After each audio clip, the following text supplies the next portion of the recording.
જેને નોતરું જમણવારનું આપવાનું હોય એની એક યાદી તૈયાર થાય અને પછી લગ્નની 2-3 દિવસની વાર હોય ને એની યાદી કાગળમાં લખેલી હોય ને એટલે એ ગામના વ્યક્તિ હોય ને એ ઘેર ઘેર જઈ અને એને આમંત્રણ આપે, નોતરું આપે કે ભાઈ ફલાણા ભાઈને ઘેરે લગ્ન છે, આગલા દી જમણવાર છે એટલે તમારે જમવા જવાનું છે.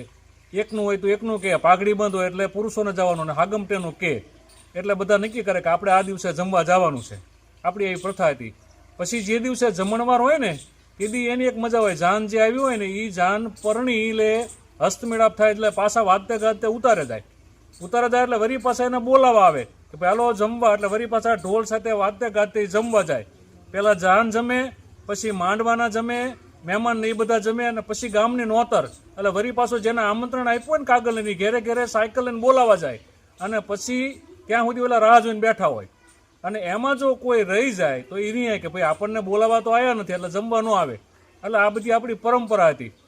એને ખોટું ન લાગે, વરી પાછા એ આવે, આવો આપણો જમણવાર હતો, નોતરું આપવાનું, પછી નોતરું જેને આપ્યું હોય ને એના પાછા બોલાવા જવાના. આ બધી જૂની આપણી પરંપરા હતી. હવે તો કાર્ડ આપી દે, વોટ્સએપ કરી દે. પહેલાં તો કાર્ડે ઘેર દેવા આવતા, વોટ્સએપ કરી દે એટલે 11 વાગે જમણવાર ચાલુ થાય તો મોટા ભાગના લગભગ 10:30 તો આવી જાય. આ આપણા જમણવારની મજા છે. લગ્નની કેટલીક બીજી વાતો પાછી કરીશું. આભાર.